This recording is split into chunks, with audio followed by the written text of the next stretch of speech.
أيها الذين آمنوا اتقوا الله حق تقاته ولا تموتن إلا وأنتم مسلمون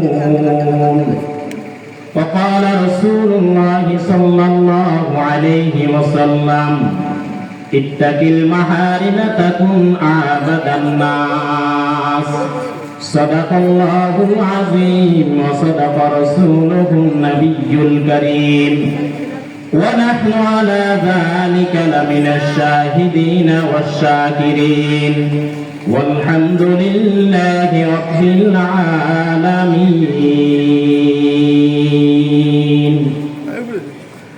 الحمد لله বাংলাদেশ মুজাহিদ committee দেউটি union ও এলাকাবাসীর যৌথ উদ্যোগে বিশাল ওয়াজ ও দোয়ার মাহফিলের সম্মানিত সভাপতি প্রধান অতিথি আমার সামনে উপবিষ্ট ইসলাম প্রিয় দিন প্রিয় আল্লাহ পাকের আশিকিন জাকিরিন বান্দারা, সময় সংক্ষিপ্ত, অল্প কয়েকটি কথা বলবো আপনাদের সামনে। আমি কোরআনুল কারীম থেকে একটি আয়াতে কারিমা তেলাওয়াত করেছি। রব্বুল আলামিন বলেন, ইয়া আইয়ুহাল্লাযীনা আমানুত্তাকুল্লাহ, হে ঈমানদারগণ তোমরা আল্লাহকে ভয় করো। হাক্কা তুকাতিহি, যেভাবে ভয় করার জন্য বলা হয়েছে সেভাবে ভয় করো। ওয়ালা তামুতুন্না, মৃত্যুবরণ করিও না। ওয়ালা তামুতুন্না, এবং মৃত্যুবরণ করিও না ইল্লা ওয়া আনতুম মুসলিমুন, যতক্ষণ পর্যন্ত পরিপূর্ণ মুসলমান তোমরা না হও। রাসূল করিম সাল্লাল্লাহু আলাইহি ওয়াসাল্লাম হাদিসের মধ্যে বলেন, ইত্তাকিল মাহারিমা তাকুন আবাদান নাস, যত হারাম আছে সমস্ত হারাম থেকে নিজেকে বাঁচায় রাখো। তাকুন আবাদান নাস, সবচেয়ে ইবাদত গুজার বান্দা হিসেবে আল্লাহর কাছে তুমি স্বীকৃতি পেয়ে যাবে। খুব সংক্ষেপে আল্লাহ বলেন, ইত্তাকুল্লাহ, তোমরা আল্লাহকে ভয় করো। হাক্কা তুকাতিহি, যেভাবে ভয় করার জন্য বলা হয়েছে হক সহকারে ভয় করো। এখন আসেন, আমরা নামাজ পড়ি কার জন্য? আল্লাহর জন্য। রোজা রাখি কার জন্য? আল্লাহর জন্য। হজ করি কার জন্য? যাকাত দিই কার জন্য? আল্লাহর জন্য। সাদাকা করি কার জন্য? আল্লাহর জন্য। সুদ খাই কার জন্য? কথা বলেন, সুদ খাই কার জন্য? অপরের জমি জায়গা জুলুম করি খাই কার জন্য? মদ খায় কার জন্য? সুদ খায়নি, কথা বল না কা? বহুত লোক আছে নামাজ পড়ে আবার সুদও খায়, আছে না? কথা বল না কা? সমাজের মধ্যে সুদ এখন ক্যান্সার আকার ধারণ করছে, কথা ঠিক না? সুদ, মসজিদের প্রথম কাতারে মুসল্লি কিন্তু উনি সুদ খায়, আছে না? কথা বল না কা? তো উনি যদি আল্লাহকে ভয় করে সুদ খাইতে পারেনি, বুঝা গেছে উনি আসলে আল্লাহরে ভয় করে না, ধোঁকাবাজি করে। কথা বল না কা? হ্যাঁ,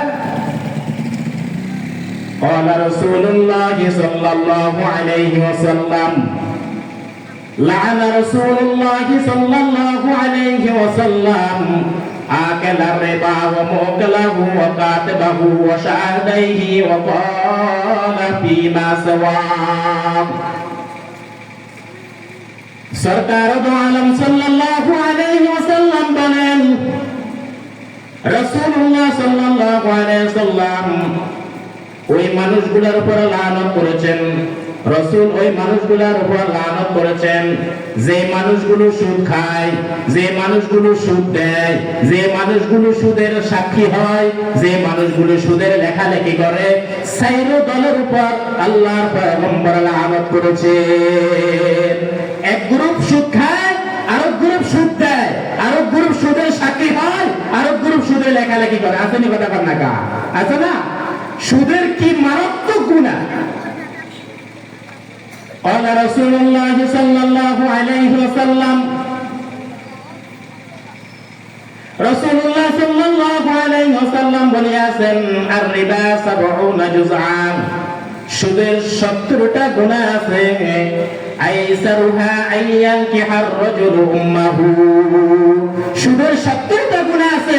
সর্বনিম্ন গুনাহ হইল নিজের আপন মাকে বিবাহ করে তার সঙ্গে জানা করে। নাউযুবিল্লাহি মিন যালিক। আপনি কোন, এটা কি আমার কথা না রাসূলের কথা?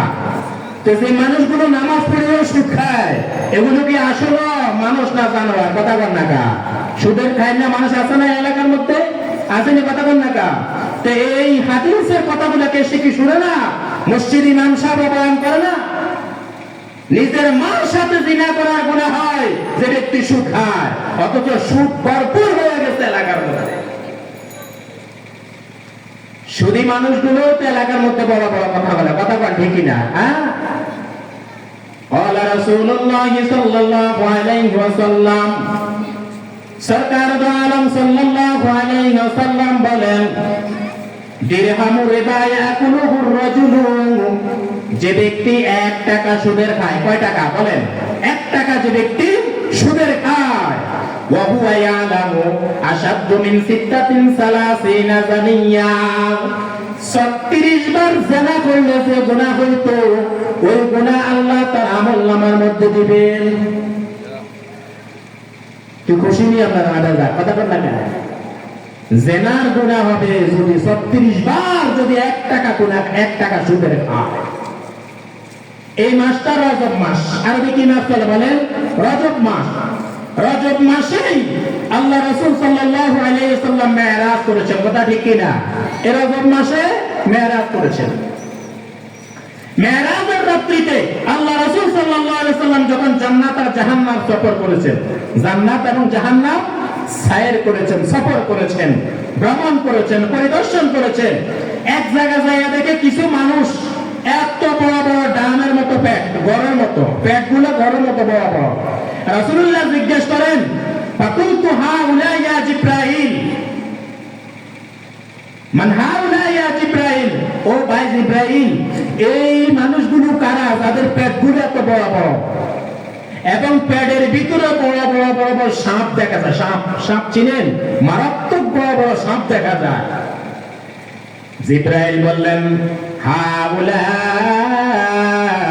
উম্মতি আকিলাতুর রিবা, এই মানুষগুলা হলো মানুষ, এই মানুষগুলো আপনার উম্মতের ওই উম্মতগুলো যে উম্মতগুলো দুনিয়ার ময়দানে চক্রবৃদ্ধি হারে মানুষের কাছ থেকে সুদ খাইছে, এগুলাই সেই মানুষ। আসেনি আমাদের সে কথা বল না কা? হাই হাই হাই হাই, কিভাবে নামাজি দাবি করে নিজের সুদ খায়, অপরের উপর জুলুম করে। আহারে সুদখোর, তোর নামাজ আল্লাহর দরবার কবুল হবে না। ও সুদখোর, তোর দান আল্লাহর দরবারে কবুল হবে না। ও সুদখোর, যদি 7 তলা মসজিদ যদি বানায় দাও, 7 তলা বাড়ি যদি বানাও, দুনিয়ার ময়দানে যদি তওবা না করিয়া যদি গুনাহ মাপ নিয়ে কবরে না যাও, তো 7 তলা জাহান্নাম আল্লাহ তোমার জন্য বানায় রেখেছে। গা আসেন কথা বল না কা? বলেন আমরা সুদ খাবো নি? সুদ খাবেন? সুদ খায় দরকার নাই। আল্লাহ রাসূল সাল্লাল্লাহু আলাইহি ওয়াসাল্লাম একদিন সাহাবা ইকরামদেরকে বলছেন, সাহাবারা, দুনিয়ার মধ্যে সবচেয়ে গরীব কে, নিঃস্ব কে তোমরা কি জানো? আতাদরুনা মাল মুফলিস, সবচেয়ে নিঃস্ব কে? ক্বালু আল মুফলিসু ফিনা লা দিরহামা আল্লা দিরহামা লাহু ওয়ালা মাতাআম। সাহাবারা উত্তর দেন, ইয়া রাসূলুল্লাহ সাল্লাল্লাহু আলাইহি ওয়াসাল্লাম, আমরা তো মনে করি আমাদের যাদের কাছে টাকা নাই, পয়সা নাই, অর্থ নাই, করি নাই, সে হলো দুনিয়ার মধ্যে সবচেয়ে গরিব। কি বলেন? আমরা মনে করি যার কাছে টাকা পয়সা নাই সে হলো সবচেয়ে গরিব।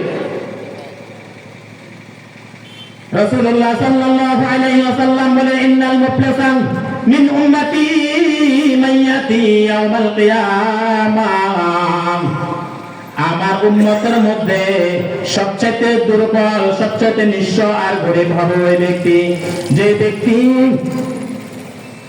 কিয়ামতের ময়দানে বিসলাতিন ওয়া সিয়ামিন ওয়া যাকাতিন এত বেশি নামাজের সওয়াব নিয়ে আসবে, এত বেশি যাকাতের সওয়াব নিয়ে আসবে, এত বেশি রোজার সওয়াব নিয়ে আসবে। ইয়াতি কদ শাতামা হাযা ওয়া কাযাবা হাযা ওয়া আকালা মালা হাযা ওয়া যারাবা হাযা, আবার সাথে করে ওই মানুষগুলারে নিয়ে আসবে যে মানুষগুলারে দুনিয়ার ময়দানে গালি দিয়েছে, যে মানুষগুলার অন্যায় করিয়া যে মানুষের উপর জুলুম করেছে, সুদের মাধ্যমে যে মানুষের উপর জুলুম করেছে, জমি গ্রহণের মাধ্যমে অন্যায় ভাবে যে মানুষটার উপর জুলুম করেছে, ভাই বোনের হক দেয় নাই, ভাই বোনের উপর জুলুম করেছে, অপরকে অন্যায় ভাবে প্রহার করেছে, অন্যায় ভাবে হত্যা করেছে, তার মানে ক্ষমতা ব্যবহার করিয়া অপরের উপর জুলুম করেছে, এই মানুষগুলা কেউ হাসরের ময়দানে নিবে সে একসাথে। কথা বুঝুন না মনে আপনারা? কিছু মানুষ হাসরের ময়দানে এত বেশি নামাজ ও সওয়াব নিয়ে যাবে, এত বেশি রোজা সওয়াব নিয়ে যাবে, এত বেশি যাকাত ও সওয়াব নিয়ে যাবে, কিন্তু সাথে ওই মানুষগুলোকে নিবে যাদের উপরে জুলুম করেছে, যাদেরকে অন্যায়ভাবে গালি দিয়েছে, যাদেরকে অন্যায়ভাবে প্রহার করেছে, যাদের অন্যায়ভাবে জমি গ্রহণ করেছে, যাদের বাইবেলের হক আদায় করে না, এরকম আসেনি কথা বল নাকা, আসেনা কথা বল নাকা, সুদের মাধ্যমে অন্যের উপর জুলুম করেছে, এরকম জুলুমবাজ আসেনি আমাদের দেশে? বাইবেলের হক আদায় করে না কিন্তু সমাজের হুজুর সাথে, এরকম আসেনি কথা বল নাকা? আল্লাহ, খুব বড় হুজুর কিন্তু নিজের বাইবেলের সম্পদগুলো হকগুলো ঠিক মতো আদায় করে দেয় না, অথচ উনি আরেকজনের নিজের নামে আরেকজনের জমিও দলিল করে নিয়েছে, খতিয়ান করে নিয়েছে। আসেনি কথা বল নাকা? জমি কিনছে হাসগন্ডা হাতে, বাইরে বোকা বানাইয়া জমি দলিল করে নিয়েছে 10 ঘন্টা। আসেনি কোন কথা বল নাকা? অথবা এরকম মানুষ আমাদের দেশে আসেনি, আর জমি অন্যায় ভাবে দখল করে খায়নি। আসেনি কথা বল নাকা? আছে না? আছে। রাসূলুল্লাহ সাল্লাল্লাহু আলাইহি ওয়াসাল্লাম কি বলেন শুনেন, মান আকাযা শিবরাম মিনাল আরদি যুলমান ইউতাওয়াকাহু ইয়াওমাল কিয়ামাত মিন সাব'i আরদিন। যে ব্যক্তি দুনিয়াতে এক বিঘত জমি অন্যায় করিয়া খাইবে, জুলুম করিয়া খাইবে, আসেনি এরকম অনেক মানুষ ভাইয়ে ভাইয়ে জমি জুলুম করি খা, আর পয়সাওয়ালা, টাকাওয়ালা, ক্ষমতাওয়ালা গরিবের জমি জুলুম করে খা। আসেনি কথা বল নাকা? শুনেন, কেউ যদি এই দুনিয়াতে এক বিঘত কারো জমি যদি জুলুম করে খায়, হাসরের ময়দানে এই জমি চোরের গলার মধ্যে আল্লাহ 7 ভাগ জমিনকে ঝুলাই দিবেন। বলেন নাউযুবিল্লাহ। আর হাদিসের মধ্যে আছে আল্লাহ তাকে বাধ্য করবেন এই 7 ভাগ জমিন আর মাথার উপর নিয়ে দাঁড়ায় থাকতে, ততক্ষণ পর্যন্ত যতক্ষণ পর্যন্ত বিচার হবে না। এরকম জমি চোর আমাদের দেশে আসেনি কথা বল নাকা? বাইবেলের হক দেয় না, এরকম আসেনি কথা বল নাকা? আছে না কথা বল নাকা? মিরাসি সম্পত্তি এটা কি আলেমরা ভাগ করছে না আল্লাহ ভাগ করছে? কথা বল নাকা? বাইবেলের সম্পত্তি ভাগ এটা কি হুজুররা করছে না আল্লাহ করে দিছে? তো এরকম অনেক ভাই আছে বোনের সম্পত্তি দেনা, আসেনি কথা বল নাকা? ভাইয়ে ভাইয়ের সম্পত্তি দেনা দখল করে রেখে, আসেনি কথা বল নাকা? আল্লাহ রাসূলুল্লাহ কি বলেন শুনেন, মান কাতা মিরাসা ওয়ারিসিহি কাতা আল্লাহু মিরাসাহু মিনাল জান্নাতি ইয়াউমাল কিয়ামাহ।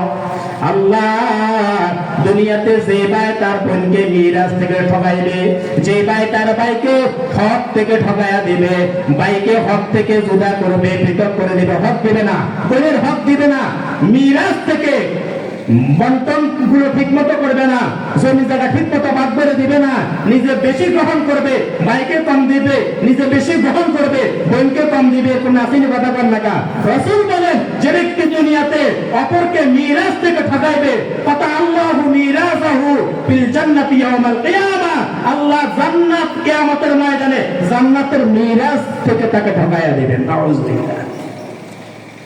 বুঝেন, বুঝে আসছিল কথা বল নাকা? এজন্য যারা বাইবেলের হক দেন না, যারা অপরের জমি গ্রহণ করে রাখছেন, শুনেন, দুনিয়াতে মরার আগে বাইবেলের হকগুলো ঠিকমতো আদায় করে দিয়ে যাইয়েন, ভাইয়ের হকগুলো ঠিকমতো আদায় করে দিয়ে যাইয়েন, নইলে কিন্তু বিপদ আছে। কবরের মধ্যে যারা খাবেন, হাসরে যারা খায় যাবেন। আল্লাহকে আমরা ঠিকমতো ভয় করবো কিনা কথা বলেন? সময় নাই, তাহলে দুইটা কথা বলছি।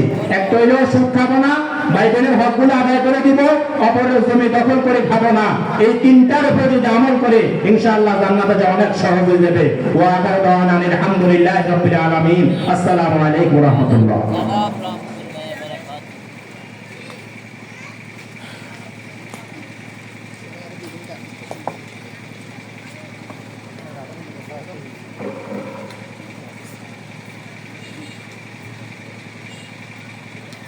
মাগরিবের নামাজ মসজিদে অনুষ্ঠিত হবে।